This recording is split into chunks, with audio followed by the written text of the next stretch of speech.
The message arrived at 2:17 p.m. A single screenshot, no caption. Her number at the top, his name beneath it. A thread of messages I wasn't supposed to see. Not flirtation, not love, just something colder.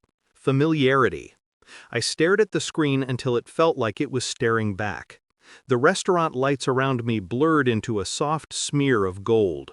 My mother kept talking about something, flowers, I think, but her voice faded beneath the static forming inside my head. The screenshot burned through my thoughts like acid. He wrote, "You sure he won't suspect?" She replied, "He never does. He sees what I show him."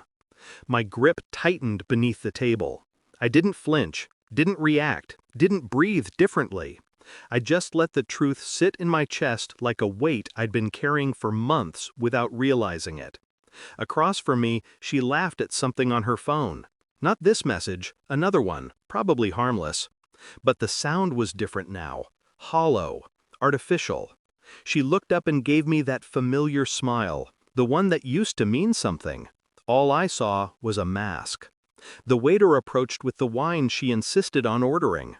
Everyone expected tonight to be a celebration. Everyone thought I was here to propose. And I was, but not anymore. The ring box pressed against my jacket like a loaded decision. Everything suddenly felt too quiet, too calculated, too real. I finally understood. The moment wasn't falling apart, it was falling into place. The message wasn't the first red flag, just the first I couldn't explain away. There had been late nights that didn't match the stories, phone calls that ended the moment I walked in. A shift, subtle but undeniable, in the way she held me, like someone trying to maintain a performance they were tired of acting out. I had told myself I was overthinking, that love made people paranoid sometimes, that doubt was a flaw, not a warning. But the screenshot sharpened every fuzzy memory. I watched her sip wine and pretend the world existed only where she could control it. Her eyes darted to my hand when I reached for my jacket, expecting the ring. A spark of anticipation lit her face. I felt nothing. The betrayal wasn't loud, it wasn't dramatic, it was quiet, practiced, intentional. I let her talk, let her lean in, let her touch my hand. She believed she owned the moment, believed she owned me. My mother excused herself to take a call. For a moment, it was just us, her smile growing, mine fading into something colder. "I know you're nervous," she whispered, brushing a thumb over my fingers.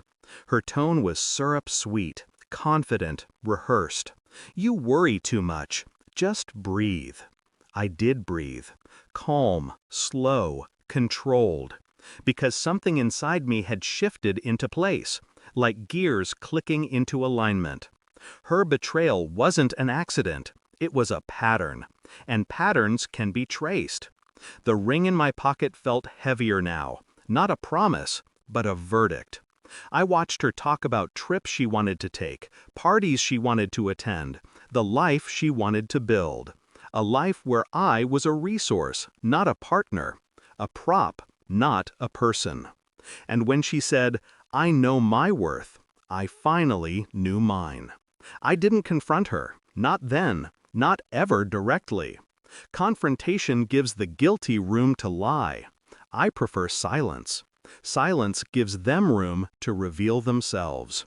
Over the next 2 weeks, I became someone else. Quiet, observant, controlled. She thought I was stressed, thought work was getting to me, thought I was distracted. She was right, just not in the ways she imagined. I checked old phone bills, cross-referenced dates and times. Not for proof of infidelity, for patterns. Patterns reveal intentions, motives, habits. She had entire blocks of time she couldn't explain. Calls to numbers not saved in her phone.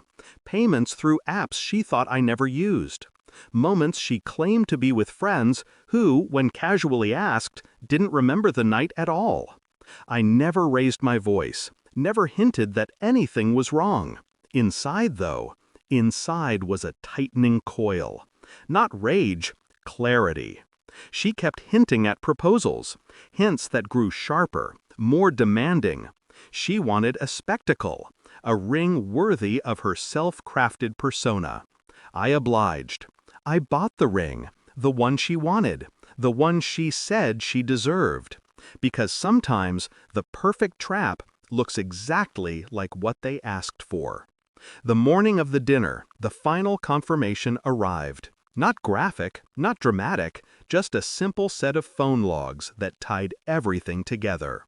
Her double life wasn't an accident. It was deliberate, a choice, and I was done being chosen last.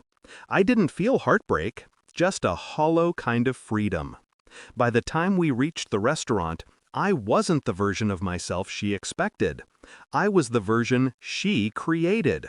Quiet, cold, calculated. When I finally opened the ring box at the table, her eyes lit up like she'd already won. Then she said it. "If that rock is small, we're done. I know my worth." A perfect line, rehearsed, entitled, revealing everything she'd been hiding behind charm and performance. I closed the box, gently, not in anger, in confirmation. Her confidence cracked for the first time. "What are you doing?" she whispered. I slid my phone across the table. The logs, the messages, the patterns. She scanned the screen, color draining from her face. "I can explain," she stammered. I stayed silent. Her voice trembled. Mine didn't. I picked up the ring box. She reached for it like instinct, but I turned away. My mother sat beside me again, unaware of the storm unfolding, until I placed the ring